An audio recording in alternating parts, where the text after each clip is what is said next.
Blaine Holt is joining us, retired U.S. Air Force Brigadier General. Darren Gobb is a retired U.S. Army Lieutenant Colonel. Gentlemen, thank you. So the White House saying their intelligence indicates an Iran attack against Israel could be this week. General, it's become a guessing game at this point in terms of what Iran plans to do. Through media, through reports, they're standing strong, standing firm on their word that they will attack. But is it a question of when? I think it is. They have a lot of internal dissension that they've got to resolve first. First off, they've got a population that would love to see that regime fall. Second thing, the IRGC and the Ayatollah are split on how severe they'd like to go. The IRGC wants to hammer Israel, and then the Ayatollah understands full well that if they do that, they're likely to get a Trump administration guaranteed.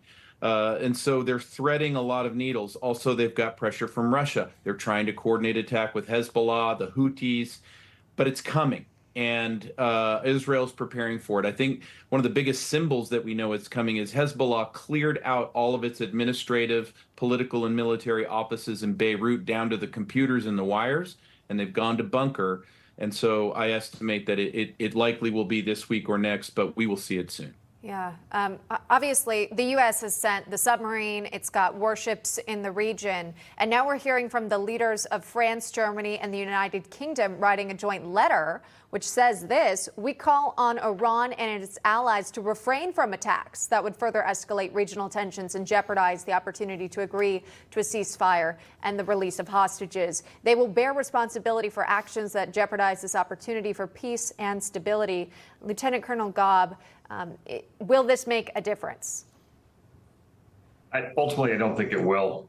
These are Western nations threatening Iran, and Iran right now, Khamenei knows he has to do something. He can't just take what happened in Iran and ignore it, because that also is a signal to the rest of the population of Iran of weak leadership. So ultimately, that will not make a huge difference. We've already seen that Hamas has no interest in taking part in the negotiations, even though they may show up. It seems right now that their tactic is to say they're going to avoid them. So I don't think you're going to see this letter deter Iran from doing what they plan on doing, whatever that is. And I would say that the biggest trigger to watch, or that will tell you if it's anything bigger than what Iran did last time, will be what Hezbollah's actions are specifically on the north side of Israel.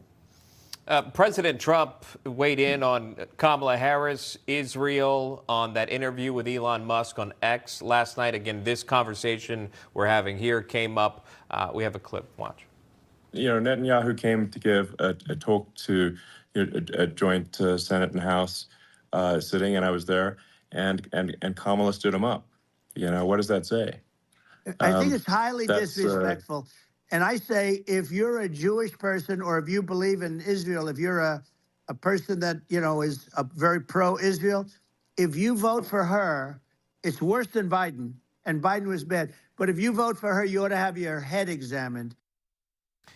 And when the Vice President, Kamala Harris, again, the President of the Senate as well, she did not show up to that event when Netanyahu was addressing a joint session of Congress. She was at a campaign event, but she did garner the uncommitted vote.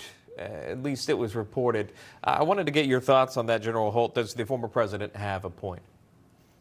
He does, but moreover, look at the body of work. She is a member of a national security team in which there's been no accountability for straight failure, from Kabul to the very perilous pre-World War III condition we find ourselves in now. So that is a very legitimate criticism. And then look at the ramp up to this potential escalation by Iran. Yes, we see U.S. hardware coming into the region, but where's the diplomacy to engage Iran more fully? Where is laying on the sanctions? Where is getting ready to shut them down in the world community? We don't see them very active, and we're missing valuable chances to de-escalate this situation at a time when Vice President Harris, the former border czar, she opened up that border, and now we have every single terror group, Sean, represented across our nation. That war does not stay in the Middle East. If Iran gets into trouble, they can activate those cells.